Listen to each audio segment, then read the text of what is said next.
Good morning, traders.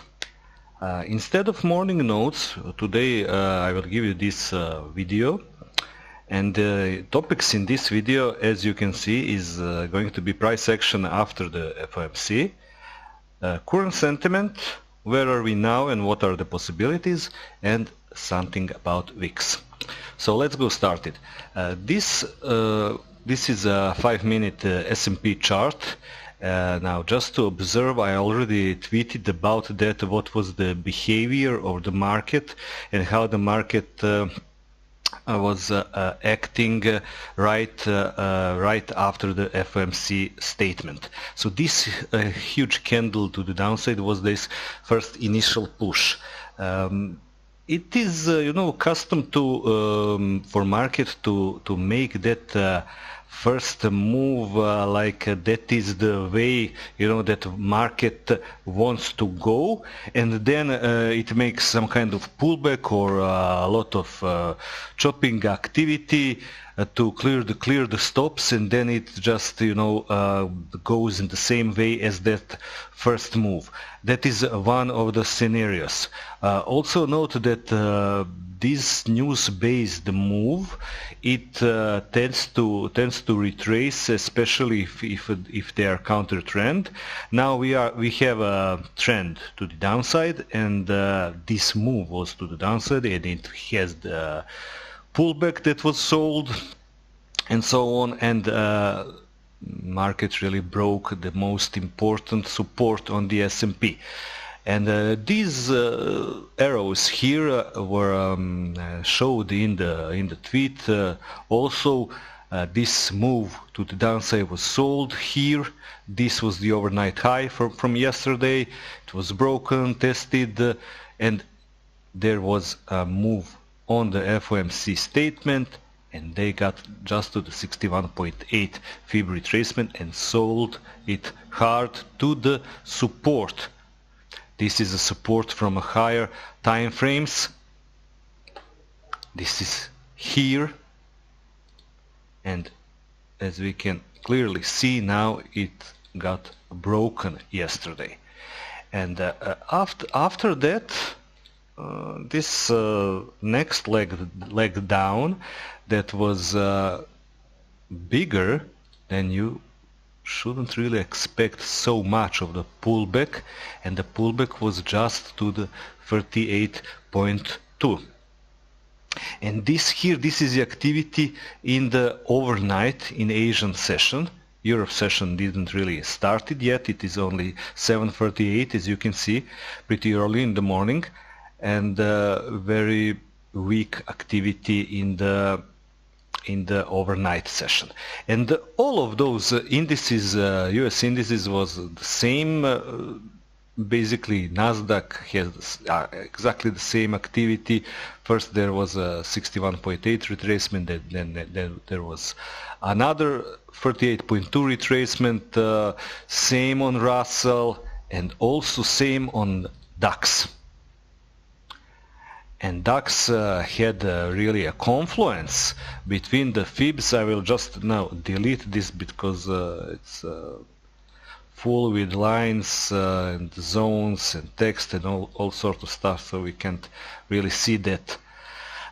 In my recap video from yesterday, I said in the regular trading hours we had just this chance to short this zone, and to get some target to the pre-market high or maybe even lower. And after the FOMC statement, we got another push here, and then I just used these black dots to emphasize these moves and fibs from there. And we also again get this, because DAX, as I said many times, after its own after hour is just following the S&P and pretty much does the same. So this was here 61.8 retracement, and then it got the 38.2. It tagged these lows from December 10, which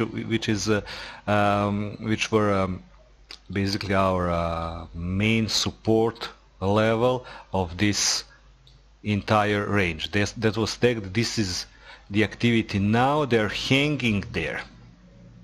What about current sentiment? Current sentiment, if you can see this, it's really bad in the Asia. Japan was down more than 3%. Other Asian markets are also down.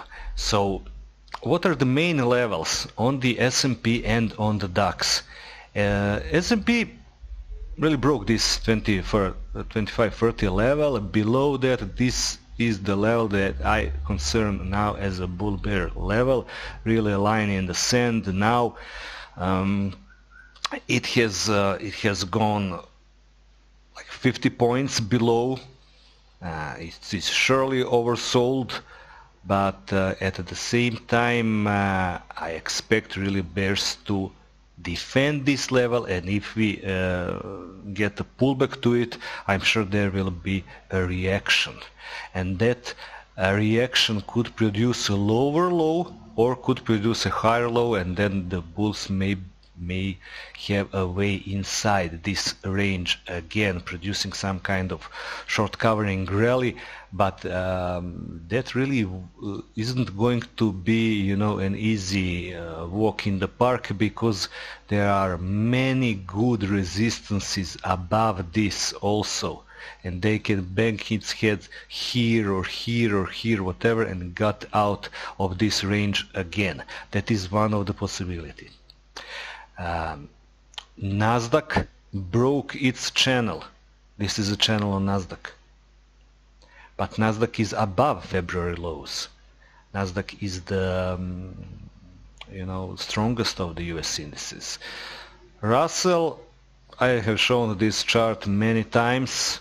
I think it's going there to the 1300. And the DAX, I said before, if we are going to hang here below 10,800 for some time, I think the DAX could want to test this here, a bottom of the range, and when I look it on the lower time frames, and when I took into consideration ATR, you could see now ATR is almost 200 points. Look at this here number when I move the mouse, 198. So 200 points. That means that we could go to the 10,400 today if this is going to continue. Another look at the DAX charts. I saw that yesterday with some traders.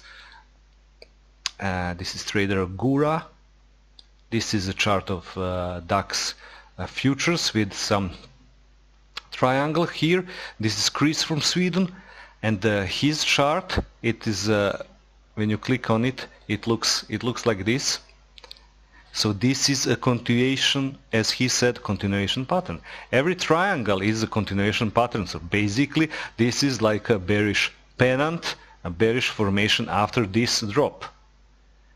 And it was posted before, of course, before the FOMC. So you could have some, scenarios always in your head, and then act accordingly to them.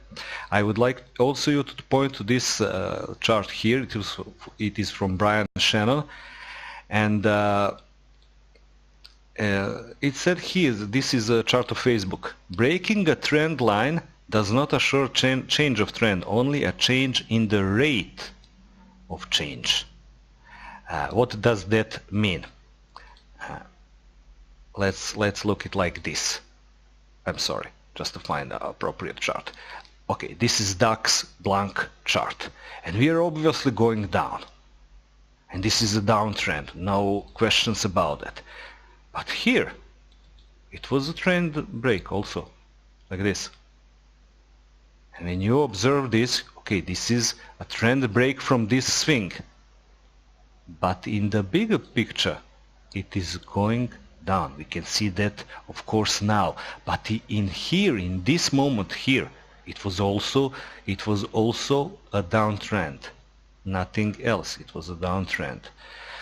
So a final thing I want to discuss in this morning notes, we have seen the sentiment. Sentiment is pretty bad, of course, after this FOMC price action. After FOMC, as you can see on the smaller time frames, that there was a pullback 61.8, then another leg down, bigger leg down with more shallow pullback, and all of that is bearish price action.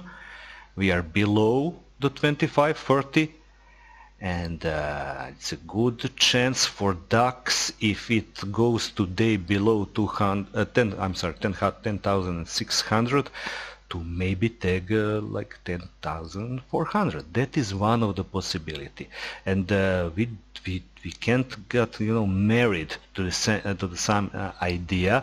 If the charts are going to tell us a different story, if the bulls are going, to buy this and to go above our technical levels, and that we can see the strength, you don't really want to short those kinds of bear market rallies. You really have to wait for them to exhaust themselves into better resistance. And keep an eye on VIX. As I said, VIX could be important here because, as you can see, VIX is not breached the October highs. This was that drop in October, and this was a higher value than it is now. And now the price of the S&P is lower than here. So we have this divergence. And you could say that is a bullish divergence because VIX isn't higher, VIX is lower. And here it was, a surprise back then to many traders. Now it isn't really surprise. So this could be, this value here could be higher today. It is something that we should really take a look at. So that we shouldn't really be surprised if some bullish activity is going to happen today on the S&P. And that is it for this morning note, so to speak, video. You will get an updated chart with zones later, and I wish you good trading.